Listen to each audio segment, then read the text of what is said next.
A rua atrás da minha casa sempre teve algo de estranho.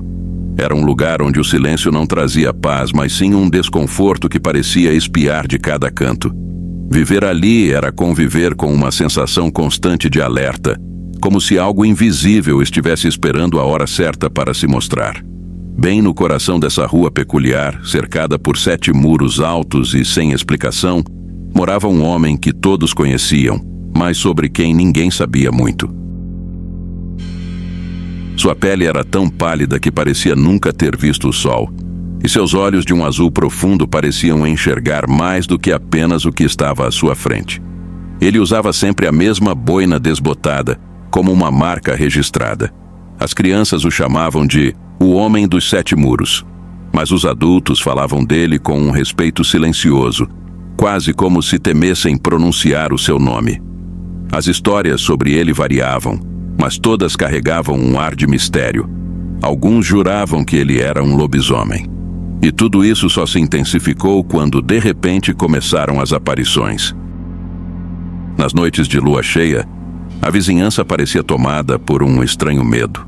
Alguns diziam ter visto vultos enormes e assustadores espreitando entre as casas, enquanto os cães latiam sem parar, como se estivessem alertando para algo que só eles podiam sentir.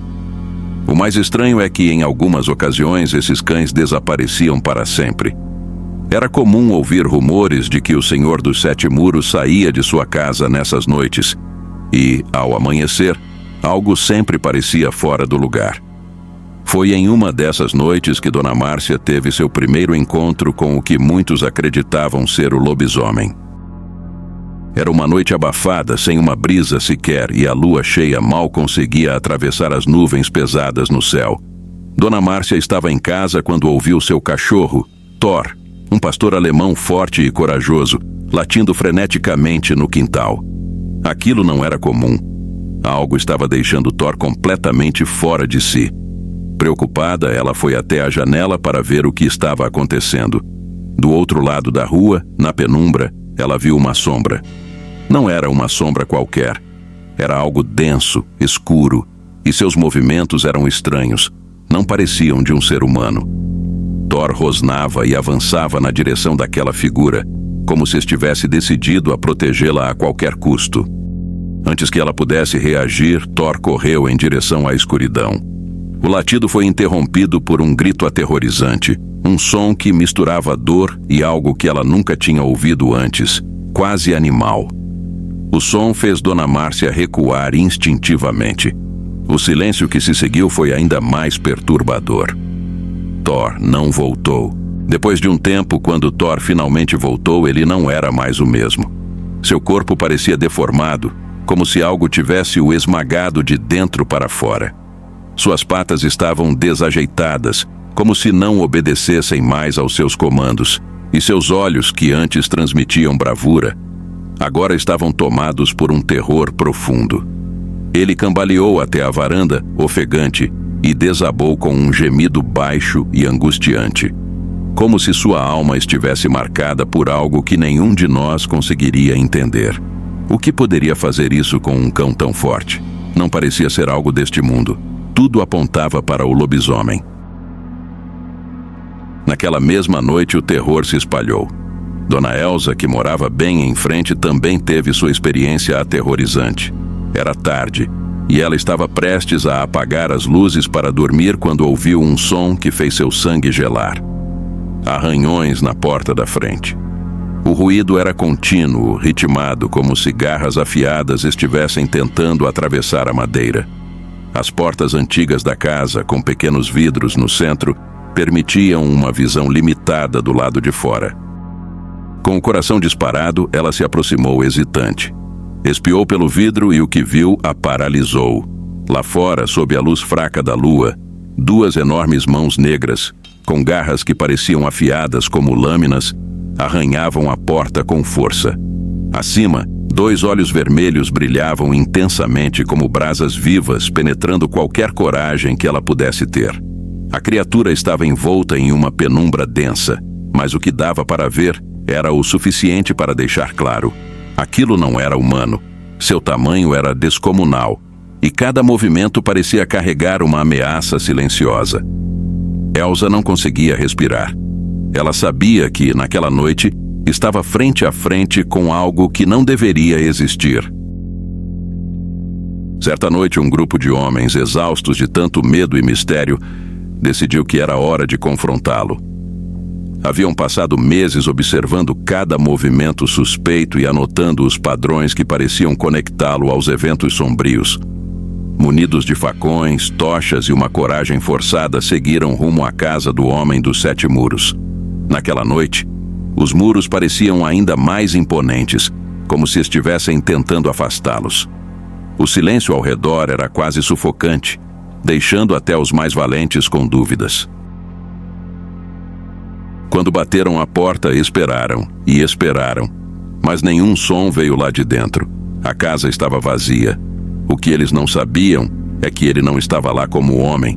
Ele estava solto, como a criatura que aterrorizava a vizinhança. Naquela mesma noite, gritos ecoaram em diferentes pontos da rua. Os homens que ousaram desafiá-lo foram encontrados horas depois, cobertos de sangue, os corpos dilacerados como se uma fera gigantesca tivesse se lançado sobre eles. Dos que sobreviveram, nenhum voltou a ser o mesmo. Suas mentes pareciam despedaçadas pelo horror que presenciaram e jamais falaram sobre o que realmente aconteceu naquela noite. Enquanto isso, o Senhor dos Sete Muros continuou vivendo como se nada tivesse acontecido. Durante o dia, saía da casa com a mesma calma, cumprimentava os moradores com um leve aceno de cabeça e seguia seu caminho. Seus olhos, aquele azul profundo, permaneciam frios e vazios, como se guardassem segredos que ninguém poderia suportar conhecer. Mas à noite tudo parecia mudar. Uivos distantes ecoavam com mais frequência, carregando um tom que gelava até os ossos. As sombras, antes comuns, agora pareciam ganhar vida, ficando mais densas, mais ameaçadoras. Foi nesse cenário sombrio que Jonas, um jovem que morava na casa ao lado do Homem dos Sete Muros, teve sua coragem colocada à prova. Ele costumava zombar das histórias de lobisomens, chamando-as de bobagens criadas para assustar crianças. Mas, em uma fatídica noite de lua cheia, sua descrença foi desafiada de forma aterrorizante. Era tarde e Jonas voltava para casa depois de um longo dia. Ao passar por uma área onde as árvores lançavam sombras profundas, ele viu algo se mover ao longe. No início, achou que fosse apenas um truque da luz ou sua imaginação pregando peças. No entanto, a figura emergiu das sombras. Era enorme, coberta por um pelo negro e denso, com olhos que brilhavam como carvões incandescentes no escuro. O terror tomou conta de Jonas quando percebeu que aquilo era real. A criatura avançou em sua direção com uma velocidade assustadora, e Jonas, em puro desespero, correu como nunca. O caminho até sua casa parecia interminável, e cada passo que dava era seguido pelo som dos pesados passos do monstro. Ele mal conseguiu alcançar a porta de casa, que por sorte estava destrancada. Entrou no último segundo e fechou a porta atrás de si com força, mas o lobisomem não desistiu. Ele arranhou a madeira com tamanha ferocidade que parecia prestes a arrancar a porta dos batentes. O restante da noite, Jonas passou escondido no porão com a porta trancada e as luzes apagadas. Do lado de fora, os uivos ecoavam em intervalos irregulares, intercalados pelo som sinistro das garras que não cessavam de arranhar, como se testassem sua resistência. O jovem estava paralisado de medo, tentando controlar a respiração enquanto cada ruído parecia mais próximo, mais ameaçador. Quando o primeiro raio de sol atravessou as frestas da janela, o silêncio finalmente tomou conta do ambiente. Jonas, exausto e ainda tremendo, subiu cautelosamente para verificar. A criatura havia desaparecido, mas as marcas profundas deixadas pelas garras na porta eram um lembrete assustador de que aquilo não era um sonho. Ele sabia, no entanto, que aquilo não era o fim. O lobisomem não havia partido de verdade. Ele estava por perto, vigiando, esperando pacientemente pela próxima lua cheia. E Jonas, mesmo sobrevivendo àquela noite, agora vivia com a certeza aterrorizante de que a fera retornaria. E da próxima vez talvez não houvesse um porão para protegê-lo,